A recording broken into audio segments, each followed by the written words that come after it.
திருச்சிற்றம்பலம். ஐயா சிவாய நமங்கய்யா. சிவாய நமங்கய்யா. ரொம்ப அழகா குறிஞ்சி பண்ணல அழகா பாட்டீங்க. ரொம்ப மகிழ்ச்சி. நன்றிங்கய்யா. சிவாய நமங்கய்யா. சிவாய. திருச்சிற்றம்பலம். கல்லால் நிழல் மலை வில்லார் அருளிய பொல்லார் இணை மலர் நல்லார் புனைவரே. திருச்சிற்றம்பலம்.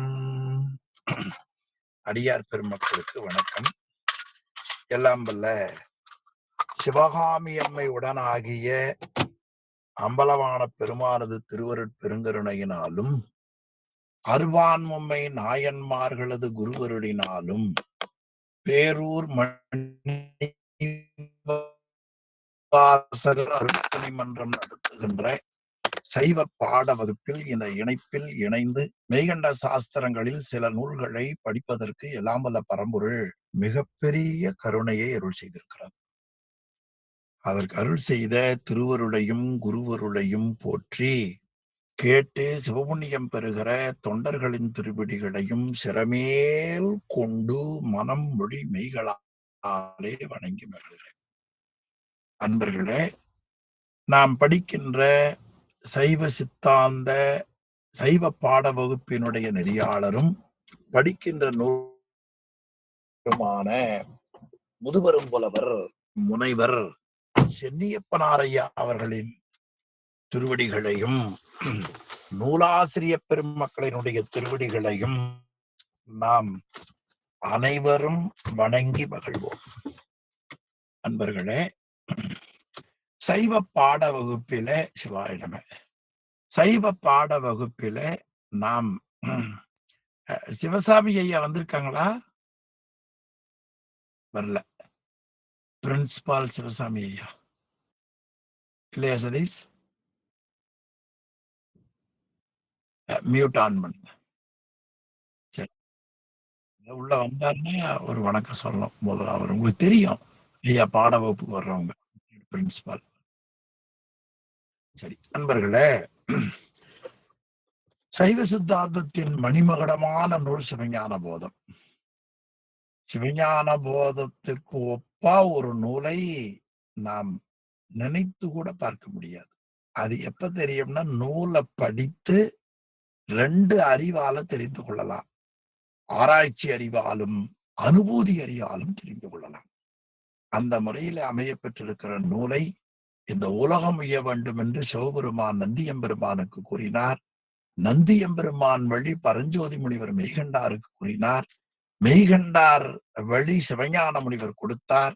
அதை நன்கு படித்த நம் உரையாசிரியர் முதுபெரும் புலவர் வாழுகிற காலத்திலே மக்களுக்கு இது போய் சேர வேண்டும் என்று கருதி இந்த பாட வகுப்பை தொடங்கி நமக்கெல்லாம் இதை அருள் செய்திருக்கிறார் என்பதை உங்களுக்கு சிறிய நினைவூட்டி, முதல் பகுதி சிறப்பு பாயிரம். சிவஞான போத மாபாடி வகுப்பு வெள்ளிக்கிழமை தோறும் இரவு நேரம் 8 to 9 பெரும்பான்மை நடைபெறுகிறது. தொண்டர்கள் யாராவது வாய்ப்பு இருக்குமானால் அந்த கலந்து கொள்ளலாம். ஆனந்த கேட்டீங்கன்னா அந்த பெருவாழ்வு இணைப்பை உங்களுக்கு கொடுப்பார். அது ஒரு சொல்லுக்கு ரொம்ப விரிவா காட்டுகிறார். சிவஞான போதத்துல முதல் பகுதியாக இருக்கிறது சிறப்பு பாயிரம். அந்த சிறப்பு பாயிரத்துல என்னென்ன செய்தி இருக்கும் என்பதை நம்முடைய இலக்கண நூல்கள் ஆக்கியோன் பெயரை முதலாக இவை இருக்க வேண்டும் என்று சொல்லப்படுகிறது. அவை முழுவதையும் இந்த பாயிரத்தில் இருப்பதை மிக விரிவாக காட்டுகிறார் சிவஞான முனிவர். அவர் எழுதிய உரை 2. ஒன்று பேருரை, இன்னொன்று சிற்றுரை. சிற்றுரையை தழுவி இந்த நூல் எழுதப்பட்டுள்ளது என்பதை நம்முடைய ஐயா அவர்கள் முன்னுரையில கொடுத்திருக்கிறார்கள். ரொம்ப ஒரு நூலுக்கு உரை எழுதுகிற பொழுது ஒரு மரபான ஒரு உரை எழுதுவது என்கிற ஒரு மரபு சைவத்துல கடைபிடிக்கப்படுகிறது. நாம் படித்தால் அந்த மரபு உள்ள நூல்களை படித்தால்தான் நமக்கு ஐயம் திரிவர பொருள் விளக்கத்தை தெரிந்து கொள்ள முடியும். அந்த முறையில மெய்கண்ட தேவநாயனார் எடுத்த அந்த பாடியிருக்கிற சிவஞான போதத்தினுடைய முழு கருத்தை இந்த பாடல்ல காட்டியிருக்கிறார். ரொம்ப அழகான தொடர். மலர்தலை உலகின் மாயிருள். இந்த உலகம் மலர்தலை உடையக்கூடியது. சுவாமி கொஞ்சம் கொஞ்சமா கொஞ்சம் கொஞ்சமா கொஞ்சம் கொஞ்சமா இந்த உலகத்தில் இருக்கிற அந்த அனுபவிக்கிற பொருளை பெருசு பண்ணிட்டே போறார். நினைச்சு பாருங்க. எங்கேயாவது ஒரு மூலையில பெருநாக்கி மலத்தில் இருந்த சதீஷ் இன்னைக்கு அமெரிக்காவுல போய் பல தொண்டர்களோடு பரவி அங்க இருக்கிற மலைக்கும் போல அங்க போய் ஆறுமுகனை வழிபடுகிறார். அது என்ன வேடிக்கைன்னா, இங்க பழனியில் இருக்கிற முருகன் சதீஷ் வருவார்னு அமெரிக்காவுல போய் இருக்கிறார் பாருங்க. இல்லையா? புறம் புறம் தெரிந்த செல்வம்னா நாம போற பக்கமெல்லாம் சாமி வருவாராம். இவர் இங்கிருந்து அங்க போறாரு. இவர் கூட யாரு வந்துட்டாரு? முருகன் வந்துட்டார். அப்படி ஒரு மரபு நம்ம திருமுறைகள்ல உண்டு. வைணவத்திலே உண்டு, சைவத்திலே உண்டு. சொக்கநாத பெருமான் வைகரைக்கு வந்துட்டார். உடனே அடியார்கள் சொன்னாங்க, சுவாமி நீங்க அங்க இருக்கிறதால நாங்க அங்க வரேன்னு போயிட்டாங்க. அது மாதிரி நாம எங்க போறோமோ அங்க வருவாராம். இல்லையா? ஆர்வ பெருமான் எங்க வந்துட்டார்? சதீஷ் கூட அங்க வந்துட்டார். இல்ல, அவர் அங்க இருந்து இவர் அவரை வச்சுட்டார். இல்லையா? இந்த உலகம் மலர்தலை உலகக்கூடியது. மா என்பது பெருமை. இந்த பெருமையை உலகுக்கும் சேர்த்திக் கொள்ளலாம். உலகத்தில் இருக்கிற பெருமைகள் என்ன அருமையானது பாருங்க.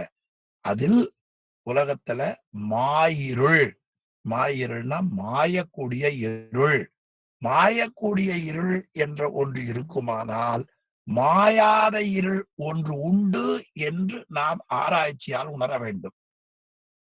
ஆக மாயிருள். இப்ப இங்க வகுப்புல குமரலிங்கம் வந்துட்டாருன்னா வராத நிலை ஒன்று உண்டு என்பதை போல மாயிருள் துமிதல் என்பது முழுவதுமாக நீங்க என்று பொருள். ஆமா, இந்த துமியங்கிற சொல்ல அப்படியே கச்சியப்ப முனிவர்னு சிவஞான முனிவருடைய மாணவர் வந்தார். அவர் பார்த்தார், ஒரு விநாயகர் வணக்கம் பாடினார். 6 புராணம் பாடினவருங்க. பேரூர் புராணம் பாடினார். விநாயகர் வணக்கம். கங்கையும் பணிவெண் திங்களும் வரைத்த கடுக்கையும் தொங்கலும் அறவும் தங்குமுற்றடையும் முக்கணும் தாதை தானுவென்று உணர்த்த வெங்கலி முழுதும் துமியன்னார் பாருங்க. வெங்கலி முழுவதும் துமிய. அப்ப கச்சியப்ப முனிவருக்கு துமியங்கிற சொல்ல அநேகமா எங்கிருந்து எடுத்திருக்கலாம்? சிறப்பு பாயிரத்திலிருந்து. அங்க துமிய என்ற பொருளும் இங்க துமிய என்ற பொருளும் ஒரே பொருள்தான். இந்த கூட்டு சிந்தனை எல்லாம் சென்னியப்பனாரை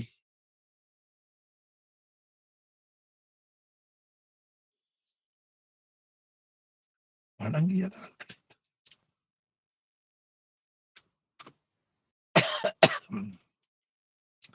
மாயிருள் துமிய. ஆக புறத்திலே இருக்கிற இருள் நீங்க வேண்டும், முழுமையாக நீங்க வேண்டும். அதற்கு என்ன செய்யலாம்? பலர் புகழ் ஞாயிறு படரின். எல்லாராலும் புகழப்படும். ஓரறிவிலிருந்து 6 அறிவு வரைக்கும் சூரியன் வரவை எதிர்பார்த்துட்டு இருப்பாங்க. ஒரு புல்லுக்கு கூட சூரியன் வந்தால்தான் தேவையான உணவு கிடைக்கிறது. இப்படி ஒரு அருமையான படைப்பை கடவுள் சூரியனாக இருந்து செய்கின்றார். எனவே அந்த ஞாயிறு யாரார் புகழப்படுவது? பலர் புகழ் ஞாயிறுனார். ரொம்ப அருமையான சொல்லாட்சிங்க. பலர், எல்லாராலும் புகழப்படுவது. கோட்புலி நாயனாரை சொல்லுகிற பொழுது தெய்வ சேக்கிழார் பெருமான் பலர் புகழ் கோட்புலிம்பர். அது மாதிரி பலர் புகழ் ஞாயிறு. ஞாயிறுன்னா சூரியன். அப்போ உலகத்திலே இருக்கிற இருள் முழுமையாக நீங்க வேண்டும் என்றால் எல்லாராலும் வணங்கப்படுகிற, போற்றப்படுகிற, புகழக்கூடிய சூரியன் தோன்றினால் ஒழிய உலக பொருள் தெரியாது. இந்த கருத்தை முன்னால இளங்கோவடிகள் சொன்னார். நீ வாழுகிற மண்ணை வாழ்த்து வணங்க வேண்டும், பயன்படுத்துகிற ஆறை வணங்க வேண்டும், நீ இருக்கிற ஊரை வணங்க வேண்டும். ஆமா, ஞாயிறு போற்றுதும் ஞாயிறு போற்றுதும், திங்கள் போற்றுதும் திங்கள் போற்றுதும், பூம்புகார் போற்றுதும் பூம்புகார் போற்றுதும், காவிரி போற்றுதும் காவிரி போற்றுதும். என்ன முறை பாருங்க. இது ஒட்டு மொத்தமா அப்பர்சாமி காட்டினார். வந்த பரப்பை வணங்குவான்னு முடிச்சார். இதெல்லாம் வந்த பரப்புல எல்லாத்தையும் அடங்கி போச்சு என்று காட்டினார். அது போல பலர் பலாலும் புகழப்படுகிற ஞாயிறு. அந்த ஞாயிறு படர்னா வெளிச்சம் வந்தால், சூரிய உதயமானால் எல்லா திசைகளிலேயும் இருக்கிற இருட்டு போகும். அந்த சூரியன் உதயத்தால் 2 நிகழ்வுகள் நடைபெறுகின்றன. ஒன்று, இருள் போகிறது. எல்லாம் ஞாபகம் வச்சுக்கோங்க. சூரியன் உதயமான என்ன போகும்? இருட்டு போகும். ரெண்டாவது என்ன கிடைக்கும்? பொருள் தெளிவா தெரியும். சூரியன் உதயமானா 2 செயல்.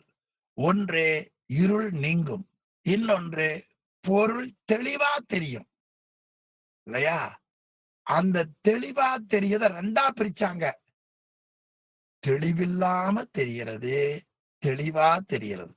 வேறுபாடு உடைய காட்சி, வேறுபாடு அற்ற காட்சி. வடமொழியில சவிகற்பம், நிர்விகற்பம்.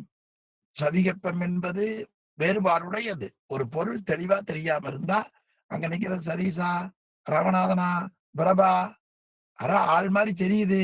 இது சவிகற்பம், வேறுபாடுடைய காட்சி. வேறுபாடற்ற காட்சி ராமநாதன் ஐயா தான் விபூதி பிடிச்சிட்டு இருக்கிறார் பாருங்க, பார்த்தா தெரியல. இப்படி பொருள் தெளிவ 2ஆ பிரித்தார்கள். ஆக சூரியனுடைய உதயத்தால் இருள் நீங்குதலும், பொருள் ஓரளவு தெரிதலும், தெளிவாக காணுதலும் 2 நடக்கும். அது போல இந்த சிவஞான போதத்தால் சிவனை பற்றி அறியக்கூடிய அறிவை போதிக்கிற இந்த நூலால் ஆராய்ச்சி அறிவும் அனுபூதி அறிவும் கிடைக்கும் என்று சிற்றுரையிலையும் எழுதுவார், பேருரையில் எழுதுவார். சரி, அந்த சூரியன் தோன்றினால் கண் காணும், தோன்றினால் கண் காணும் இல்லையா? அப்படி சொல்லியிருக்கலாம். ஆனா 2 எதிர்மறை போட்டார். படரின் அல்லதை காண்டல் செல்லா கண். சூரியன் தோன்றினால் பொருள் காட்சியும் இருள் நீக்கம் நடைபெறும் சொல்லி இருக்கலாம். அல்லதை அது தோன்றாவிட்டால், இதுக்கு எதிர்மறைன்னு பேரு. தோன்றினால் காணும்னு சொல்லலாம் இல்லையா? அல்லதைன்னு ஒரு எதிர்மறை போட்டார். பிறகு நம்முடைய கண் ஒளி வறுமையானால் உலகப் பொருள்களை காணும். காண்டல் செல்லும் கண்ணு சொல்லி இருக்கலாம். செல்லா கண். அப்ப அல்லதைன்னு ஒரு சொல்லு எதிர்மறை. செல்லா கண், செல்லும் கண்ணு சொல்வது உடன்பாடு. செல்லா கண் அது இல்லைன்னா அது எதுக்காக எதிர்மறைன்னு கேட்டா, அது இல்லை என்றால் அந்த நிகழ்ச்சி நடைபெறாது. எனவே இன்றியமையாமை கருதி காண்டல் செல்லா கண். அப்ப கண் ஒரு பொருளை பார்க்க வேண்டும் என்றால் கண்ணுக்கு இருக்கிற இருள் கேடும், அடுத்து பொருள் தெளிவும் கண்ணுக்கு தெரியும். அதை போல சிவஞான போதம் 12 நூற்பா. பொதுவா சூரியன் ஒன்றுதான். ஆனா 12 மாசத்துக்கு 12 சூரியன் சொல்லுவாங்க. 12 மாசம் தானே ஒரு வருஷத்துக்கு. ஆமா, யோசிக்காதீங்க. 12 மாசம் தான். 13 இல்ல, 11 கிடையாது, 12. அதுக்கேற்ப 12 திருமுறை வைத்தார்கள். 12 சூரியன் வைத்தார்கள். அந்த 12 சூரியனை போல 12 நூற்பா. இதெல்லாம் உரையாசிரியர்கள் அதுல இருக்கிற செய்தி அப்படியே எடுத்து எடுத்து கொடுத்தார்கள். ஆமா. ஆக மாயிருள், மாயக்கூடிய இருள். அப்ப மாயாத இருள்னு ஒண்ணு இருக்கிறது. அந்த மாயாத இருள் தான் ஆணவம். இந்த சூரியன் உதயத்தால் இருள் கேடும் பொருள் காட்சியும் கிடைக்கும். இந்த 12 நூற்பாவால் மாயாத இருளாகிய அறியாமை வலி குறைதலும் இறைவனுடைய பொருள் தெளிவும் அனுபூதியும் கிடைக்கும் என்பதை இந்த 3 வரியில ஆசிரியர் பாயிர ஆசிரியர் காட்டியிருக்கிறார். இது மெய்கண்டார் செய்ததா மற்றவர்கள் செய்தா என்று ஒரு ஆராய்ச்சி உண்டு. இனி இது எப்படி நடைபெறுகிறது என்று சொன்னால், ஈண்டிய பெரும்பெயர் கடவுள். ஆமா, இங்கு உயிர்கள் காணுவதற்கு துணையாக இருக்கிற கடவுள். அந்த கடவுளுக்குள்ள மந்திரம் பெரும்பெயர். பெரும்பெயர்னா வேற ஒண்ணும் இல்லைங்க. பெரிய பையி, பெரிய காலு, பெரிய சொத்து அப்படின்னா மிகுதின்னு ஒரு பொருள். ஆனா இங்க பெரும்பெயர் என்பது உலகத்தில் இருக்கிற எல்லா பொருளையும் தனக்குள் அடக்கியது. முனிவர் எழுதுவார், வேதம், ஆகமம், உபநிடதம் எல்லா கருத்தையும் ஒரு சொல்லுல சொன்னா அதுக்கு மகா வாக்கியம்னு பேர். தமிழ்ல பெரும்பெயர், வடமொழியில மகா வாக்கியம். வாக்கியம்னா அது சொல்லு. பெரிய வாக்கியம் அது ஒரு வார்த்தை. இப்போ ஒரு வார்த்தை என்றாலும் மகா வாக்கியம் என்றாலும் பெரும்பெயர் என்றாலும் ஒரே பொருள். அப்ப பெரும்பெயர் என்பது என்ன? எல்லாவற்றையும் தகவல் அடைக்கிறது. அப்படி இருக்கிற சொல் ஒன்னே ஒண்ணுதாங்க உலகத்துல, சிவாய நம. இதுல என்னன்னு இருக்கிறது? சி என்கிற அருள் இருக்கிறது, வாய் என்கிற அருள் இருக்கிறது, யாய் என்கிற உயிர் இருக்கிறது, நாய் என்கிற மறைப்பு உலகம் இருக்கிறது. நாய் என்பது மறைப்பு சக்தி, அது மாயை. மாயையில இருந்துதான் உலகப் பொருள் முழுவதும் தோன்றி இருக்கின்றன. மாய் என்பது இருள், அறியாமை. ஆக பெரும்பெயர் எனினும் அஞ்செழுத்து எனினும் ஒரே பொருள்னு விளக்கம் காட்டினார் சிவஞான முனிவர். எவ்வளவு பெரிய உண்மை பாருங்க. இதை ஔவையார் சொன்னார், சிவாய நம என சிந்தித்திருப்போருக்கு அபாயம் ஒரு நாளும் இல்லைன்னார். அதான் பெரும்பெயர். ஆமா. மந்தரமன பாவங்கள் மேவிய பந்தனையவர் தாமும் பகர்வரேல் சிந்தும் வல்வினை செல்வமும் வல்குமால் நந்தி நாமம் நலங்கொள் நாமம் நமச்சிவாயன் காட்டினார்கள். எனவே அஞ்செழுத்து அப்ப பெரும்பெயராவது பல ஆசிரியர்களுடைய அனுபூதி அறிவால் அஞ்செழுத்துதான். இது நமக்கு திருவருட்பயனிலேயும் படித்தோம், உண்மை விளக்கத்திலையும் படித்தோம். அது பெரும்பெயர். பெரும்பெயர் என்பது எது? அஞ்செழுத்து. கடவுள், அருமையா சொன்னார். கடவுள் என்பதுல நாம் பார்க்கிற பொழுது மூன்று, ஒரு பொருள் அறிவதற்கு நிலைக்களமா மூன்று அடிப்படை உண்டு. அதற்கு திரிபுடி ஞானம்னு பேர். அது ஞாதுரு, ஞேயம், ஞானம். ஞாதுரு, ஞேயம், ஞானம். ஞாதுரு அறிபவன், ஞேயம் அறியப்படுகிற பொருள், ஞானம் அறியக்கூடிய அறிவு. அறியக்கூடிய பொருள் இறைவன், அறிபவன் ஆன்மா. அறிவு, ஆன்ம அறிவு. இதுல நேயம் என்பது அறியப்படுகிற பொருள், அவர் கடவுள். எனவே கடவுள் என்று சுட்டினார். மூன்றுல எது பெரியது? கடவுள். எனவே பெரும்பெயர் கடவுளில் கண்டே அவருடைய கருணையின் காரணமா உயிர் விளங்கி உயிர் உடம்பு வழியா உலகப் பொருள்களை கண்டே. சரி, அதுக்கு அடுத்த வரைக்கும் வாங்க. கண்ணுகள் திறந்த அப்புறம் வச்சிருக்கோம். அருந்துயர் குரம்பையின் ஆன்மா நாடி. குரம்பை உடம்பு, மாயையின் காரியம். அந்த குரம்பை எதுக்கு இருப்பிடம்னார்? குப்பைக்கு குப்பை தொட்டி மாதிரிங்க, செப்டிக் டேங்க் மாதிரி. அருந்துயர் குரம்பை, பொறுத்து கொள்வதற்கு இயலாத துன்பங்கள் நிறைந்த உடம்பு. உரையாசிரியர் பாத்தீங்கன்னா சிவஞான முனிவருடைய சிற்றுரையில இருந்து அந்த தொடர் ரொம்ப நல்ல தொடர். அது அவருதான் பார்த்தாதான் அது சிறப்பு. சிவஞான முனிவர் உரை பொருள்ல பாருங்க, 1 2 3 4 5 6 7 8. ஆமா, அதுல 1 2 3 4வது வரியில பாருங்க, 5வது வரி, பொறுத்தற்கு அறிய. அந்த குருதிக்கு மேல இருக்கிறத அண்டர்லைன் பண்ணுங்க. குருதிக்கு மேல பொறுத்தற்கரிய துன்பங்களுக்கெல்லாம் இருப்பிடம். ஆமா, பொறுத்தற்கரிய துன்பங்களுக்கெல்லாம் இருப்பிடம் எது? நம்ம உடம்புதான். ஆமா, உடம்புக்கு போட்ட என்ன என்ன போடணும்? நியாயமா பொறுத்தற்கரிய துன்பங்களுக்கெல்லாம் இருப்பிடமாக இருப்பது. அது என்ன சொன்னார் பாயிரத்துல? அரும் துயர் குரம்பை. அருந்துயர் குரம்பை, பொறுத்தற்கு அரிய துன்பங்களுக்கெல்லாம் இருப்பிடமாக இருப்பது. அந்த குரம்பை எதனால் ஆனதுன்னார்? நம்முடைய வைங்களேன், அதோட எதனால் ஆகுதுன்னார்? நல்ல பகுதி பாருங்க. இப்ப வீடு உங்களுக்கு தெரியும், அந்த அண்டர்லைன் பண்ண பகுதியை காமிங்க சதீஷ். நம்ம வீடு உங்களுக்கு தெரியும், செங்கல்லு, சிமெண்ட், கம்பி, ஜல்லி, தண்ணி, இதெல்லாம் தானே செங்கல் சுவரு. நீங்க இருக்கிற ரூமும் தான், நான் இருக்கிற ரூமும் தான் இல்லையா? செங்கல்லு, சிமெண்ட், செங்கல்லு, சிமெண்ட், மணலு, ஜல்லி, கம்பி, இதெல்லாம் ஆனது. இந்த உடம்பு இருக்கிறத 7 பொருளால் ஆனது. பாருங்க, 1 தோல், மேல பாருங்க தோல், அதுக்குள்ள ரத்தம், அதுக்கப்புறம் இறைச்சி, நரம்பு, எலும்பு, மூளை, சுக்கிலம், 7 பொருளால இந்த உடம்பானது. ஆக அருந்துயர் குரம்பையில் ஆன்மா. ஆன்மா என்பது இந்த உடம்பு இருக்கிறது பாருங்கள். இந்த உடம்பு கண்ணுக்கு தெரியுது. என் உடம்பு உங்களுக்கு தெரியுது. உங்க ஃபேஸ் எனக்கு தெரியுது. இந்த உடம்பு அறிவற்றது. அறிவற்றதுன்னு எப்படி தெரியும்? பால் ஒரு டம்ளர்ல வைங்க, வாயில விட்டா உள்ள குடிச்சிரும். பெனாயில கொடுங்க, அதையும் நாக்கு வாங்கிக்கும். இது பால், இது பெனாயில் அதுக்கு தெரியுமா? தெரியாதுங்க.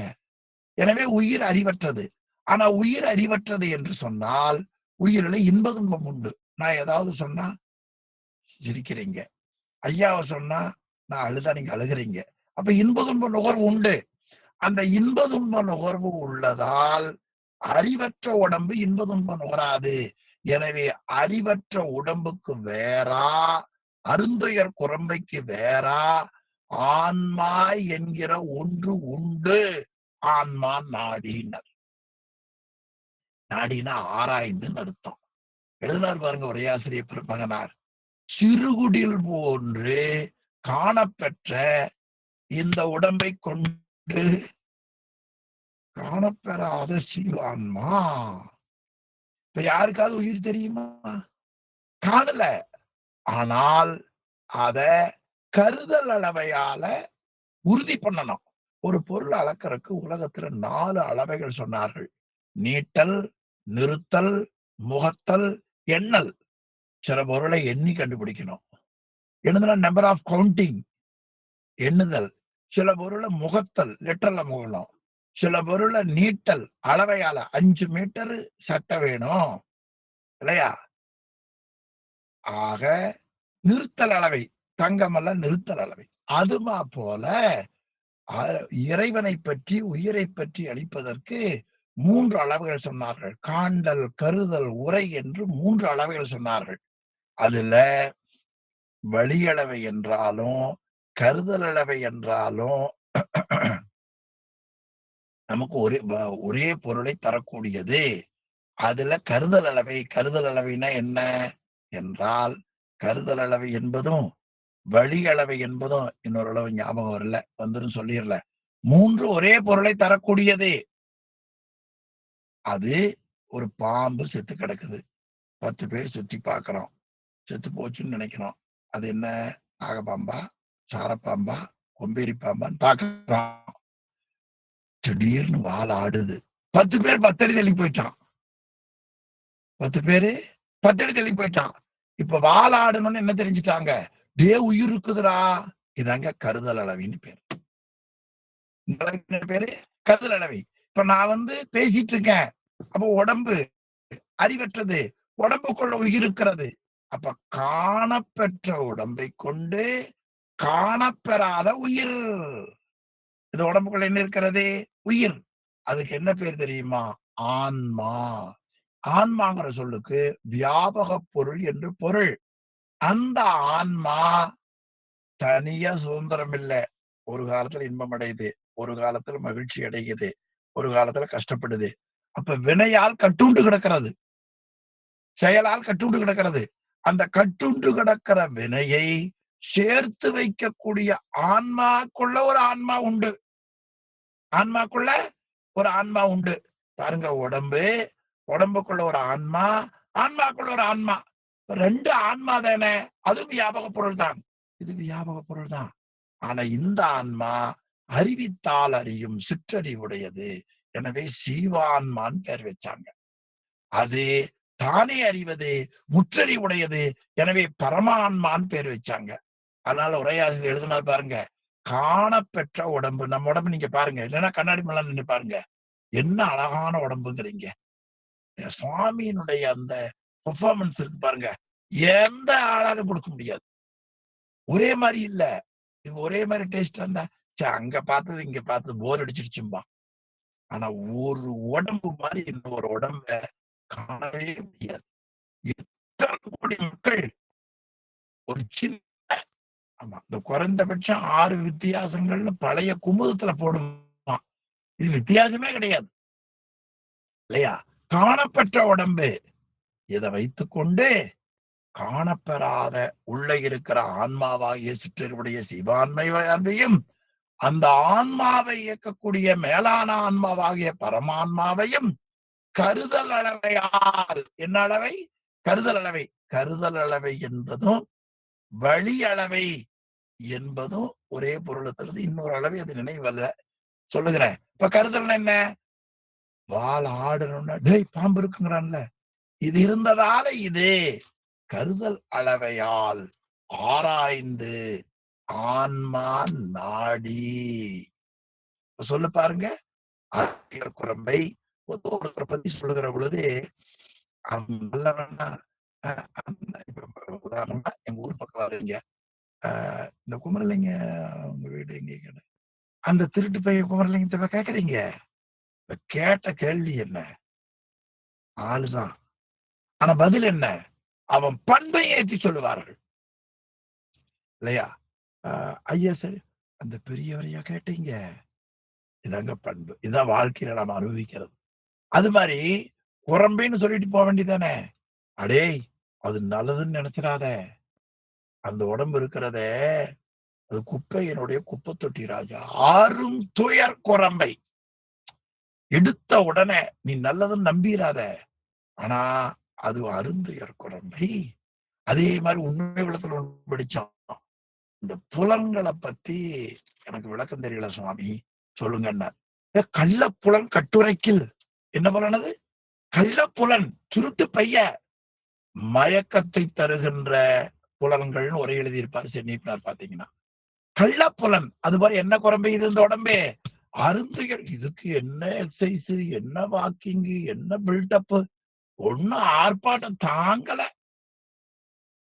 என்னங்க அளவில்லாது. 40 வயசு ஆயிடுச்சு உங்களுக்கு, நீங்க கட்டுப்பாடா இருக்கணும்.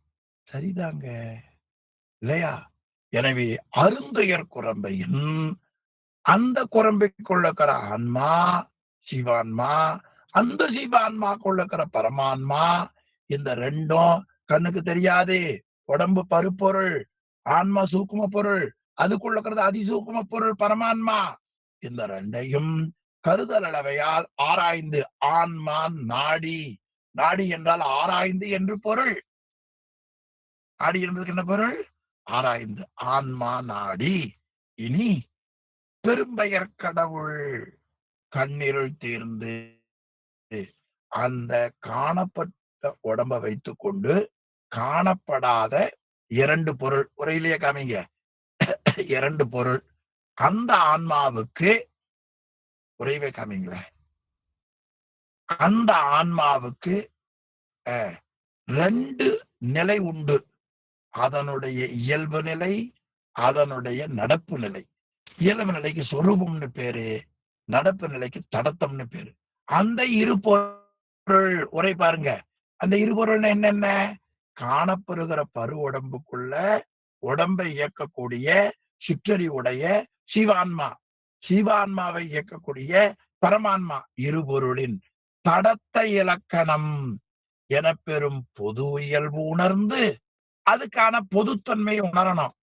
பிறகு அதை நன்கு கருதி, என்ன இவ்வளவு இதா இருக்கு, எங்க தயார் பண்ணாங்க, என்னென்ன, அதுக்கு என்ன லட்சணம் என்று உணரப்பெறும் அகையிருளாகிய ஆணவ பலம் நீங்கிய இடத்து.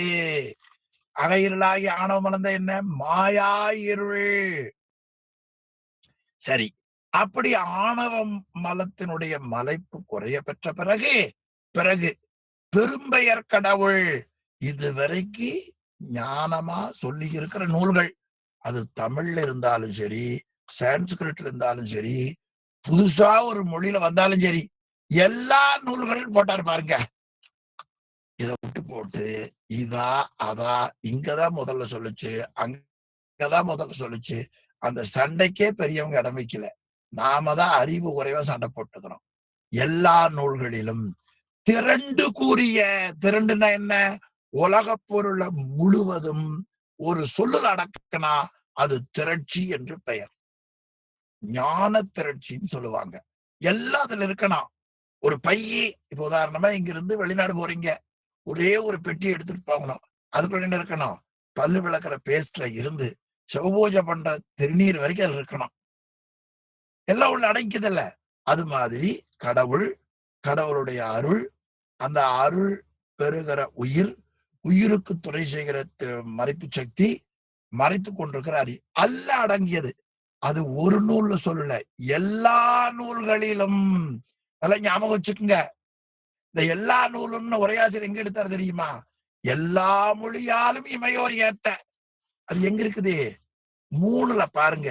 எல்லா மொழியாலும் இமையோர் ஏத்த இறைவனை எல்லா மொழியாலும் ஏத்தினார்கள். ஆமா, கொஞ்சம் அந்த இடத்த மட்டும் ஞாபகம் பார்த்தா எல்லா நூலும் எங்க எடுத்தாருன்னு தெரியும். பேஜ் நம்பர் 3ல திருஞான சம்பந்தமூர்த்தி தேவாரம் கல்லால் நிழல் மேய புத்தகம் இருந்தாலும் அடி பாத்துக்குங்க. அது கீழே போங்க, இன்னும் கொஞ்சம் கீழே போங்க. இன்னும் கொஞ்சம் அடுத்த பாட்டு, அதுக்கு இன்னும் கொஞ்சம் கீழே, இன்னும் கல்லால் நிழல் மேய ஞானசம்பந்த தேவாரம் இன்னும் கொஞ்சம். பாருங்க, கல்லால் நிழல் மேய கடைசியர் கண்டா.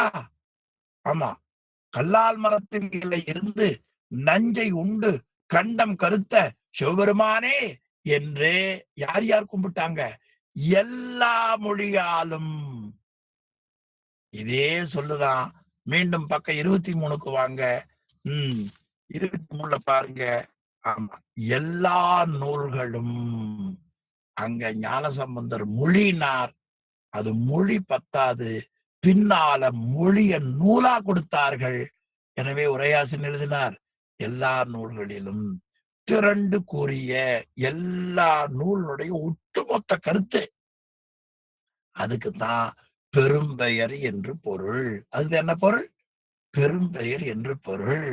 அந்த பெரும்பெயர் கிளவியான். நீங்க பெரிய புராணம்னு ஏன் பெயர் வந்ததுன்னா, பாட்டினுடைய எண்ணிக்கை அல்ல. 10,000 பாட்டு இருக்கு கந்த புராணம். அதுக்கு பெரிய புராணம் பேர் இல்ல.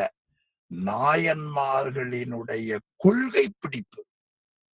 அது தமிழ்நாட்டுக்காரர் தான் பிடிக்கணும்னு இல்ல, இல்லையா? வருகிற அடியார்களுக்கு வாங்க வாங்கன்னு சொல்லி இன்மொழி பேசி பாத பூஜை பண்ணி சோறு போடுறது யாரு வேணாலும் போடலாம், இல்லையா? தன் மகனை அறிந்து கறி கூட்டுறது யாரு வேணாலும் செய்யலாம். அதுக்கு ஒண்ணு மொழி பேதம் கிடையாது, நாடு பேதம் கிடையாது. அதே போலதான் பெரும்பெயர் கிளவியான். அந்த மந்திரங்களில வழிபடக்கூடிய முதற்கடவுள், அதான் கடவுள்னு பேருங்க. அவருடைய திருவருளால் இனி பெரும்பெயர் கடவுளில் கண்டே. அப்போ சீவான்மா பரமான்மா 2 பொருளுடைய சுருப இலக்கணம் தடத்த இலக்கணம் ஆகியவற்றை கண்டு. ஆமா, கண்டுங்கிற சொல்லி ஞாபகம் வச்சுக்கோங்க. கண்டுங்கிற கொஞ்சம் ஞாபகம் வச்சுக்கோங்க. கண்டு என்ன கண்டுன்னு கேட்டீங்கன்னா, கல்கண்டு மாதிரி இருக்கும். என்ன கண்டுன்னு கேட்டா, சூரிய உதயத்தால இருள் கேடும் பொருட்தெளிவையும் நாம் கண்டோம். இந்த சிவஞான போதத்தால் இறைவனை பற்றி, அதாவது காணப்பட்ட உடம்பு பரு உடம்பை பற்றியும், பரு உடம்பை இயக்கிற சிவான்மாவை பற்றியும், சிவான்மா இயக்கிற பரமான்மாவை பற்றியும் ஆராய்ச்சி அறிவாலும் அனுபூதி அறிவாலும் கண்டே. அங்க சூரியனுடைய தோட்டத்தால் என்னத்தை கண்டா? இருள் கேடும் பொருள் தெளிவும் கண்டோம். இந்த சிவஞான போதத்தால் காணப்படுகிற பரு உடம்பையும், உடம்புக்குள்ள இருக்கிற சிவான்மாவையும், சிவான்மாவை செலுத்துகிற பரமான்மாவையும் ஆராய்ச்சி அறிவாலும் அனுபூதி அறிவாலும் கண்டே. கண்ணீருள் தீர்ந்து புற புற சூரியன் தோன்றியதால இருள் கேடும் பொருட்காட்சியும் தெரிவதைப் போல இந்த 3 பொருள்களினுடைய பொதுத்தன்மை சிறப்புத்தன்மையை கண்டு அறிவில் இருக்கிற மயக்கம் நீங்கி கண் இருள் தீர்ந்து.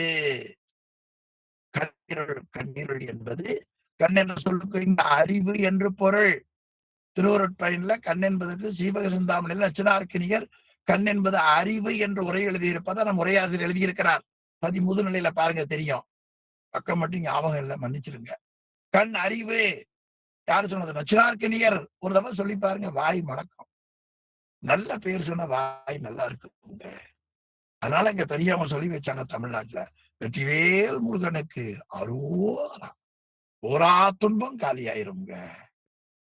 இந்த உண்மை சதீச கெட்டியா பிடிச்சிட்டாரு. அங்க ஒரு முருகனை வச்சு அங்க ஒரு வழிபாடு பண்றார். எல்லாம் முன்விசை தவத்தின் ஈட்டம். எனவே கண்ணிருள் தீர்ந்து, அப்ப கண்ணுக்கு சூரியோதயத்தால் இருள் கேடும் பொருள் தெளிவும் கிடைத்தது. சிவஞான போதத்தால் கண் என்பது அறிவு, அறிவுக்கு இருக்கிற மயக்கம் நீங்கி ஆராய்ச்சி அறிவும் அனுபூதி அறிவும் சவிகற்ப காட்சியும் நிறுவிகற்ப காட்சியும் கிடைத்தது. கண்ணீருள் தீர்ந்து இந்த முறையை மயர்வர இவ்வளவையும் ஆன்மா நாடியது. மயர்வு நமக்கு இருக்கக்கூடிய மயக்கம். அந்த மயக்கம் எதனால வந்தது? ஆணவ மலத்தால் வந்தது. மலம் மயக்கம், மயர்வு அற. இதுங்க பெரிய வேலைங்க. என்ன இது லண்டன்ல படிச்சாலும் வராதுங்க. சிவஞான போதம் படிச்சால் ஒழிய ஆன்மாவுக்கு மயக்கம் நீங்காது. மலமயக்கம், அந்த மாயிருள்னு ஒண்ணு படிச்சுமா இல்லையா? மாயக்கூடிய இருள் ஒன்று, மாயாத இருள் ஒன்று. அந்த மாயிருளாகிய மலமயக்கம் அழிய சுவாமி எண்ணினாராம். இதத்தான் கல்லால் மரத்துல இருந்து சிவபெருமான் சொன்னது. யாரு கூட சொன்னாரு? நந்தி எம்பெருமான் கூட சொன்னதா பாயிர ஆசிரியர் காட்டுகிறார். நமக்கு தெரியாம போச்சு. உங்களுக்கு சென்னை பின்னார் சொன்னதுன்னு சொன்னா தெரியுமா? உங்களுக்கு தெரியாது. இந்த நூல் சொல்லுது. உரையாசிரியர் சென்னை பின்னார் எழுதியிருக்காங்கல்ல. உங்களுக்கெல்லாம் என்ன தெரிஞ்சது? இந்த நூலினுடைய உரை சென்னியப்பனார் தெரிஞ்சது, நூல் மெய்கண்டாரும் தெரிஞ்சது. எங்களுக்கு என்ன தெரிஞ்சது? அவரிடத்துல நேரடியா பாடம் கேட்டோம்.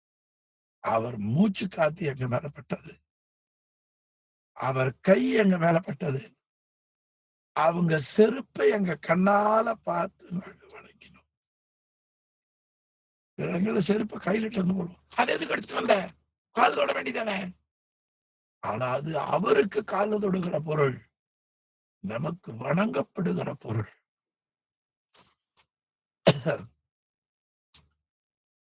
அப்படி ஒரு மனிதன்.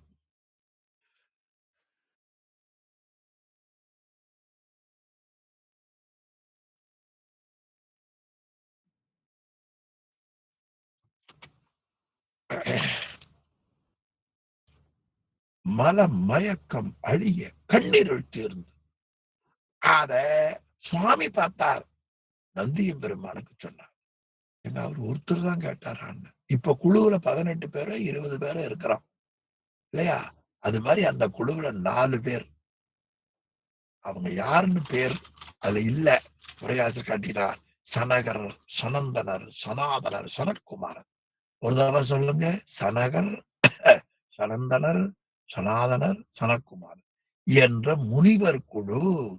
அந்த முனிவர் குழுக்கு சிவஞான போதம் உரைத்தோன். சிவஞான போதம் என்ற நூலை அவர் உபதேசித்தார். அந்த சிவஞான போதம் நந்தியம்பெருமான் அவருக்கு அடுத்தது வந்த சனத்குமாரருக்கு உபதேசித்தார்.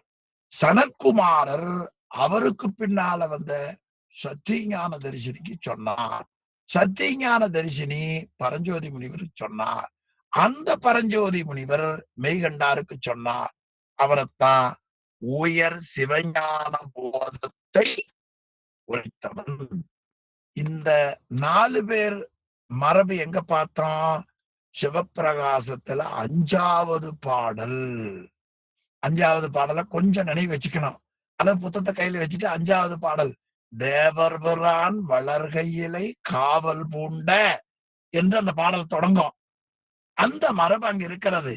அந்த மரபுல நந்தி முனிகணத்து அளித்தன கொடுத்த உயர் சிவஞான போதம். ஆமா, சுவாமி என்ன பண்ணாரா? அந்த குழுவுக்கு அவர் பாடம் சொல்லலையா, அறிவுல புரியும்படி சொன்னாராம்.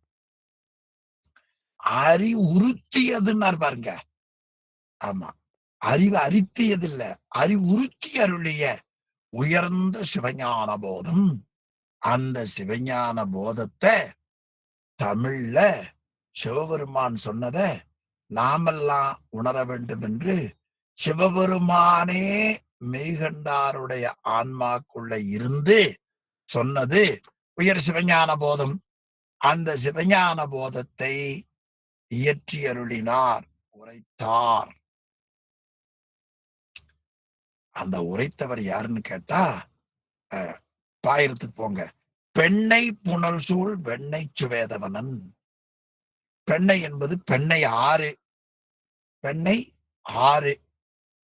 அது ஆறுங்கிறது எப்படி தெரிஞ்சிட்டோம்? அடுத்தது புனல்னு ஒரு சொல்லுது வருது பாருங்க. பாயிரத்தையே காட்டுங்க. புனல், பெண்ணை புனல் இருக்குது பாருங்க. புனல்ல தண்ணி, அனல் புனல் படிச்ச உண்மை விளக்கத்துல புனல். அந்த பெண்ணை என்கிற ஆறு வரக்கூடிய வெண்ணை, திருவெண்ணை நல்லூர். அந்த வெண்ணை நல்லூர்ல இருக்கிற சுவாமிக்கு பெயர் சுவேதவனன். இது இந்த நூலாசிரியர் மெய்கண்டதேவ நாயனாருடைய இயற்பெயர் சுவேதவனன். சாமி பேர் அப்படியே வச்சுட்டாங்க. அந்த சுவேதவனன் சின்ன வயசுல என்ன பண்ணாரா? பொய்யை கண்டு அகன்றாராம். பொய்யை கண்டு, நாம கூட அப்படித்தான். போற போது, நடக்கிற பொழுது கசகசன்னு இருந்துட்டு வைங்க, தள்ளித்தானே போவோம். சாப்பிடுற போது கசகசன்னு தள்ளித்தானே போவோம். இதுக்கு மேல நம்ம அறிவு வேலை செய்யல. நம்ம அறிவு எது வரைக்கும் வேலை செஞ்சுக்குது? சட்டை எடுக்கிறோம், மடிப்பெல்லாம் இருக்குது, கசகசன்னு இருக்குது, அதை நீக்கிடுவோம், தேய்ச்சி போடுவோம். அதுக்கு மேல இந்த மனித ஜென்மத்துல கடத்தாது. அறிவு பிக்கப் மைண்ட் பத்தாது. இப்ப நாம என்ன செய்யறோம்? இதெல்லாம் இந்த சட்டை நல்லா இல்ல, இது கிழிஞ்சு கிடக்குது, தூக்கி போட்டுருவோம். என்ன? ஆனா நம்ம நூலாசிரியர், உரையாசிரியர் என்ன செய்தார்? அவரோட கிழிஞ்சு சட்டை போட்டு போனார். உடனே அம்மா வந்து, அவங்க மனைவியார் அம்மா வந்து, கிழிஞ்சு சட்டை போட்டு அது கிடக்குது, அதுக்கு என்ன அப்படின்னு சொல்ற அறிவு எனக்கு வருமா? சதீஷுக்கு வருமா? நல்ல டி-ஷர்ட், மூஞ்சியை கழுவி அழகா விபூதி பூசி சும்மா அப்படியே நம்ம கெத்தா உட்கார்ந்தாதான் நல்லது அப்படின்னு நினைக்கிறோம். எனவே அவர் பொய்யை கண்டு நீங்கியவர். ஏன் அந்த சட்டையை போட்டார் என்றால், அது அழியக்குறியோட மாதிரி என்ன கிடக்குது அப்படின்னு, இல்லையா? நாமளும் பொய்யை கண்டு அகழுவோம், இல்லையா? யாராவது ஒருத்தர் பொய்யா பேசினா, அவர் வந்து சரியில்லைங்க, நம்ம விட்டுருவோம். ஆமா, அப்படித்தான் எங்க நண்பர் விட்டுட்டார். சரி, இப்படியே விட்டா கெட்டு போயிடுவானு மறுபடியும் என்ன அரவணைச்சிட்டார். பொய் கண்டு அகன்ற. ஆமா, இப்ப நீங்க நடந்து போறீங்க, கீழே ஒரே குப்பை ஊழமா இருக்கு, தள்ளி நடக்கிறீங்களா இல்லையா? அகன்ற. அகன்றா மட்டும் பத்தாது, இது கெட்ட வழி, இது நல்ல வழின்னு கண்டுபிடிக்கணும். மெய்யை கண்ட தேவன். தேவன்னா பெரியவன் அர்த்தம். மெய் கண்ட தேவன்.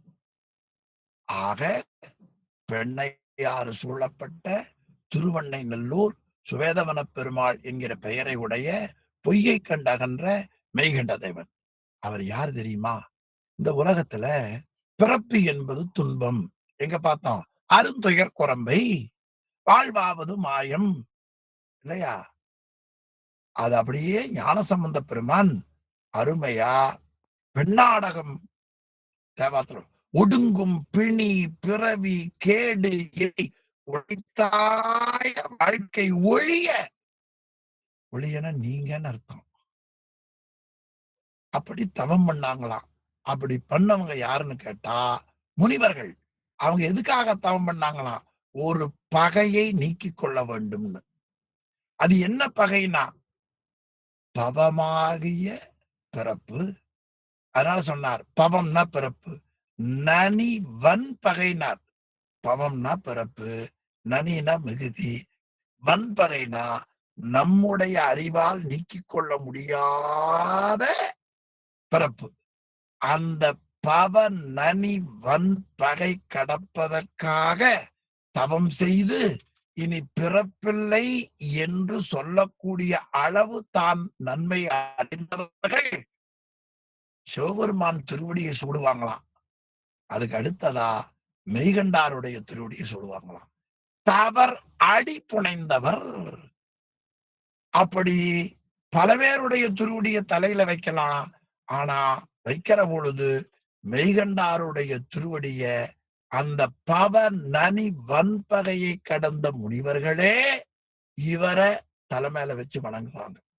அவ்வளவு பெரிய தலைமைத்தன்மை உடையவன் மெய்கண்ட தேவநாயனார். அப்ப நீங்க என்ன பண்ணலாம்? அவர் பேச்ச கேட்கலாம், சிவஞான போதத்தை படிக்கலாம். இது இன்னும் புல்லறிவால சிலவற்றை சொன்னேன். இன்னும் நீங்க எல்லாம் படிச்சா இன்னும் ஆழமான பொருள் கிடைக்கும். ஒரு இதெல்லாம் ஒரு வகையான ஆராய்ச்சி அறிவு. நீங்க உங்களுக்குள்ளேயே கண்டுபிடிக்கிறது அனுபவ அறிவு. 2 அறிவு இந்த நூலை கொடுக்கும். என்ன அழகு பாருங்க. ஒரு சேலை வாங்கினா ஒரு சேலை இலவசங்கிற மாதிரி. ஆராய்ச்சி அறிவுன்னு போனா என்ன அறிவு கிடைக்கும்? சில பேர் போவோம், என்னன்னு தெரியலைங்க, அழகாக்கிறேன்னு பார்த்தேன், அப்புறம் கல்யாணம் பண்ணி 40 வருஷம் ஆச்சும்பாங்க. அது மாதிரி சிவஞான போத நூலை படிக்க ஆரம்பிச்சிட்டீங்கன்னா அந்த மங்களத்தை விட்டு உங்களால போக முடியாது. ஏன் போக முடியாது? இருக்கிற செல்வத்துல மிக உயர்ந்த செல்வம் இறைவன். அந்த இறைவனிடத்துல உங்களை கொண்டு போய் சேர்த்துவதற்கு தடையாக இருக்கிற மலத்தை, ஆணவமால படலத்தை கிழித்து அறிவில் விஞ்ஞான கண்காட்டுகின்ற நூறு சிவஞானம். அதனாலதுக்கு என்னென்ன பேரு? சிவஞான போதம். சிவஞான போதம் என்ன செய்யும்? ஆணவ மலத்தை கிழிக்கும், உண்மை கண்ணை திறந்து விடும். ஒரு முற்றுவழியும் இல்ல, படிச்சா போது உங்களுக்குள்ள இருக்கிற அறிவு கொஞ்சம் தெளிவடையும் என்று இந்த நூல் ரொம்ப அருமையான பகுதி. நேரம் கிடைக்கிற பொழுது 23வது பக்கம் இருக்கிற செய்திகளை எல்லாம் நீங்கள் கொஞ்சம் படித்து பாருங்க. எனவே உயர் சிவஞான போதம் அதில் இருக்கிற கருத்துக்களைத்தான் உங்களுக்கு நினைவூட்டினேன். 24வது பக்கம் அந்த பகுதி. இந்த பாயிரம் யாரு செய்யலாம்னு ஒரு கொடுத்திருக்கிறார்.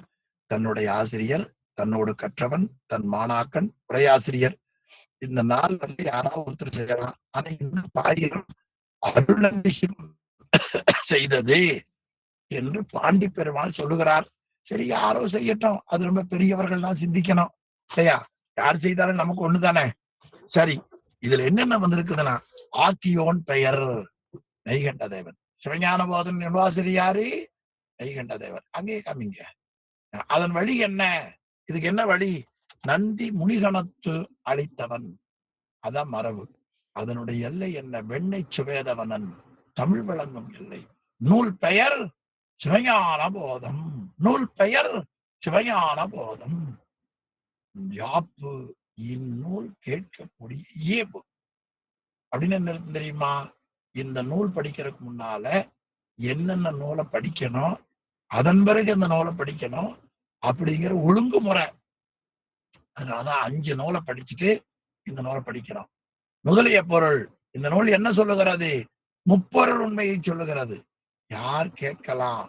முன்னமே திருமுறை என்று தீக்கை பெற்று சிவஞானத்தை கொஞ்சமா உணர்ந்தவர்கள். பயன் முப்பொருளை அறிந்து ஞான நெறி நின்று வீடடைதல். அப்ப முப்பொருளை உணர்தல் ஒன்று, பிறகு அந்த ஞான நெறிகளை நிற்றல் ஒன்று, ஞானத்தின் மூலமா பேரின்பம் அடைதல் ஒன்று. பேரின்பம் வீடு பேர் ஒன்றுதான், ஒன்று. அதனாலதான் சரியை கிரியை யோகங்களை செய்தொழி ஞானத்தை காட்டி மோட்சத்தை கொடா ஆகலின்னு எழுதினார் சிவஞான முனிவர். எனவே வீடடைதல் இது சிறப்பு பாயிரத்தை பற்றி நல்ல பகுதி. கொஞ்சமா உங்களுக்கு நினைவூட்டினேன். இன்னும் விரிவா வேணும்னா வெள்ளிக்கிழமை பாயிர வகுப்பு நடைபெறுகிறது, மாபாடிய வகுப்பு. நீங்கள் அதிலே இணைந்து கொண்டு தெளிவு பெறலாம். இன்னும் தெளிவா வேணும்னா நீங்களே படிச்சு தெளிவுபடலாம். பொதுவா இந்த நூலை படிக்கிற பொழுது தெளிவு வரக்கூடிய ஆற்றலை சுவாமி அதுக்குள்ள வச்சிருக்கிறார். அவ்வளவு பெருசு என்று உங்களுக்கு சொல்லி இந்த பாயிர வகுப்பை நிறைவு செய்வோம். அடுத்த பகுதி கடவுள் வாழ்த்து. ரொம்ப அருமையான பகுதி பாருங்க. கடவுள் வாழ்த்து. ஆமா, பொதுவா வாழ்த்தி வணங்குவான்னு முடியும். உலகலாம் உணர்ந்தோதற்கரியவன், நிலவுலாவிய நீர்மணி வேடியன், அழகில் சோதியன், அம்பலத்து ஆடுவான், அம்பலத்து ஆடுவான், மலர் சிலம்படி வாழ்த்தி வணங்குவான் என்று அழகா ஒரு சொல் நமக்கு சொல்லப்படும். வாழ்த்தி வணங்குவான். வாழ்த்துதலும் வணங்குதலுக்கு எதுக்கு என்றால், இப்ப 25 நமக்கு 25 வயசுன்னு வைங்க, இதுவரைக்கும் வாழ வைத்த தெய்வத்தை வாழ்த்தணும். இனி எஞ்சி இருக்கிற காலம் அவர் மறக்காம இருக்கிறதுக்கு வணங்கணும். வாழ வைத்தவரை வாழ்த்துதல், வணங்குதல் எஞ்சி இருப்பது. அது போல இங்க கடவுள் வாழ்த்துன்னு வச்சாங்க. ஏன் பெரும்பெயர் கடவுள்னு குடிச்சாரு பாருங்க. அந்த சொல்ல அப்படியே போட்டவர். கடவுள் கடவுள் உலக பொருள்களோடு கலந்து உள் கடந்து இருப்பவன். அதனால அவருக்கு என்னன்னு பேர் கடவுள் என்று வைத்தார்கள். நல்ல சொல்லாட்சி காரண பெயருங்க. இந்த கடவுள் வாழ்த்து வாழ்த்து என்றும் வணக்கம் என்றும் பொருள் இயல்பு உரைத்தல் என்றும் சொல்லப்படும். வாழ்த்து வாழ்த்துதல். எதுக்காக வாழ்த்துதல்? இதுவரை நம்மை வாழ வைத்த கடவுளுடைய திருவடியை வாழ்த்துதல். இனி வணக்கம் என்றால் எஞ்சிய காலம் சிறப்பா இருக்கணும். மறுபொருள் உரைத்தல். மாபாடிய நூல் நாம படிக்க போற நூல்ல என்ன செய்தி உண்டோ அந்த செய்திய கடவுள் வாழ்த்துல கூறப்படணும். அதனால மறுபொருள் சொல்லுதல் அந்த முறையில் அமைய பெற்றது கடவுள் வாழ்த்து. நல்ல பாட்டுங்க. கல்லால் நிழல் மலை வில்லார் அருளிய பொல்லார் இணைமலர் நல்லார் புனைவரே. இது முதல்லயே ஐயா மேல மேற்கொள்ளும் காமிச்சிருந்தார். கல்லால் மர பாடம் சொன்னார். கேட்பவர்களுக்கு சந்தேகம் இருந்தது. அந்த மலைவின சந்தேகம் ஐயம் அதை நீக்கியவர் சிவபெருமான். அந்த நீக்கியவருடைய மகன் விநாயக பெருமான். அவர் பொல்லா பிள்ளையார். பொல்லா பிள்ளையார் பொல்லுதல்னா ஒளியால் செதுக்கப்படாதவர் பொல்லார். அவருடைய இணை மலர் அவருடைய 2 திருவடிகளையும் நல்லார். அவரை பற்றி தெரிந்த பெரியவர்கள் நல்லார் தலையில சூட்டி மகிழ்வார்கள் என்று விநாயகர் வணக்க பாடல் ரொம்ப அருமையானது. எனவே கல்லால் நிழல் மறைவு இல்லான்னு ஒரு பொருள். இன்னொன்று கல்லால் நிழல் இருந்த கடவுள் முப்புறத்தை அளிக்கிற பொழுது மலையை வில்லாக அமைத்தவர். அது ஒரு பொருள். அவர் பொல்லார். அது ஒளியால செதுக்கப்படாதவர். அவருடைய திருவடிகள் ஒன்று ஞான சக்தி, இன்னொன்று கிரியா சக்தி. இச்சாசக்தி ஒரே மாதிரி இருக்கும். எங்க படிச்சோம்? சிவதத்துவத்துல உண்மை விளக்கத்துல படிச்சோம். ஞானம் மட்டும் வடிவமாக இருப்பவர் சிவம், கிரியை மட்டும் வடிவப்பார் சக்தி. சமமாய் இருப்பவர் சாதாக்கியம். ஞானம் குறைந்து கிரியை மீதி இருந்தா மகேஸ்வரம். ஞானம் மிகுந்து கிரியை குறையா இருந்தா எஞ்சி இருப்பு சுட்டவத்தை. அந்த ஞானம் கிரியை ஆகிய 2 திருவடிகள்.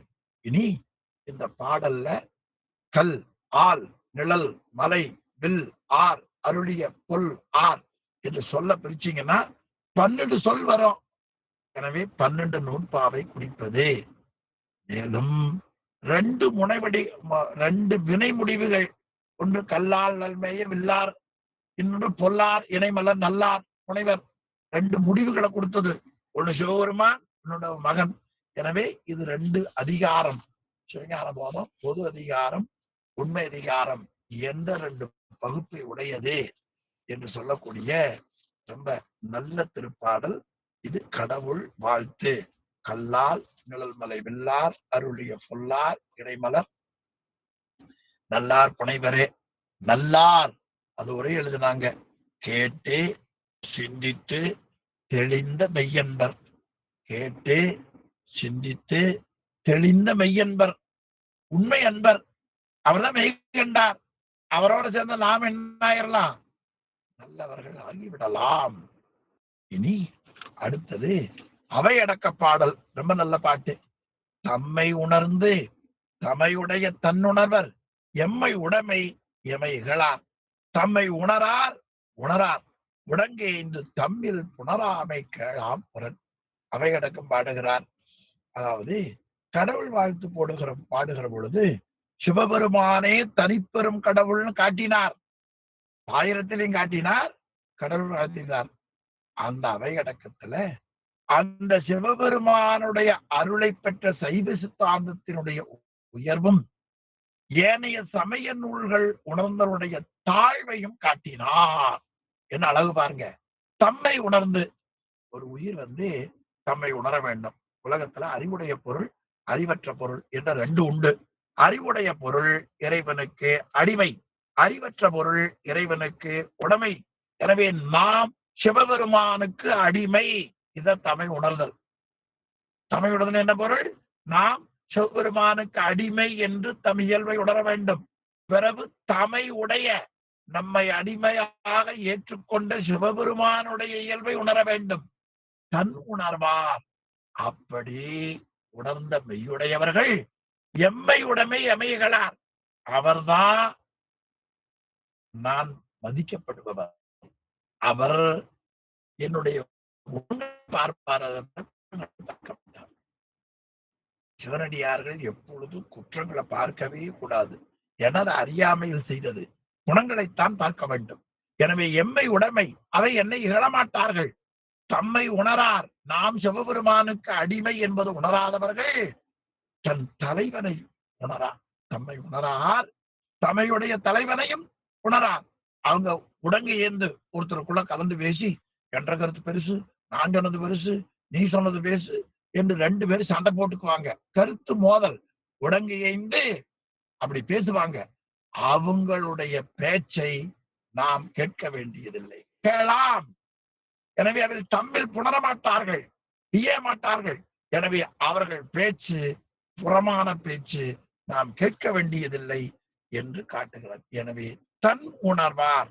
தன் என்பது தன்னை உணர்வார், தன்னுடைய தலைவனை உணர்வார். எனவே சிவபெருமானுக்கு நாம் அடிமை. ஒரு தடவை சொல்லுங்க, சிவபெருமானுக்கு நாம் அடிமை. எல்லாரும் சொல்லி பாருங்க, சிவபெருமானுக்கு நாம் அடிமை என்று உணர மாட்டாதவர் புறச்சமயத்தவர். அவர் கூறும் புறங்கூறுதலை ஒரு பொறுதலாக கருத வேண்டாம், கருத வேண்டியதில்லை என்று மெய்கண்டார் காட்டுகிறார். எனவே யாரை பற்றியும் விமர்சனம் இல்லாமல் நாம் அறிந்த பொருளுக்கு, நாம் உணர்ந்த பொருளுக்கு, சிவத்துக்கு அடிமையாக வாழக்கூடிய நல்ல அறிவை எல்லாம் வல்ல பரம்பொருளும் குருவர்களும் கூட்ட வேண்டும் என்று வேண்டி இன்றைய வகுப்பை இந்த அளவிலே இனிதே நிறைவு செய்வது. சிவாய நம. திருச்சிற்றம்பலம். ஐயா ஓதவமூர்த்தி ஐயா வகுப்பை நிறைவு செய்தார்களுங்க.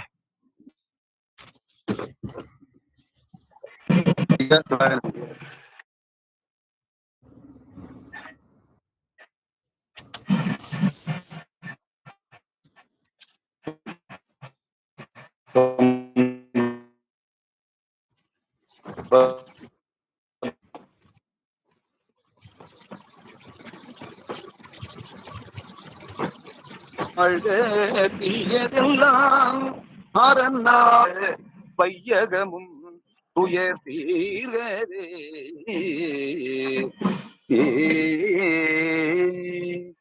திருச்சிற்றம்பலம். தென்னாடுடைய சிவனே போற்றி, எந்நாட்டவர்க்கும் இறைவா போற்றி. ஏகம்பத்துரையந்தாய் போற்றி, பாகம் பெண்ணுரு ஆனாய் போற்றி, காவாய் கனகத்திரடே போற்றி, கைலை மலையானே போற்றி போற்றி.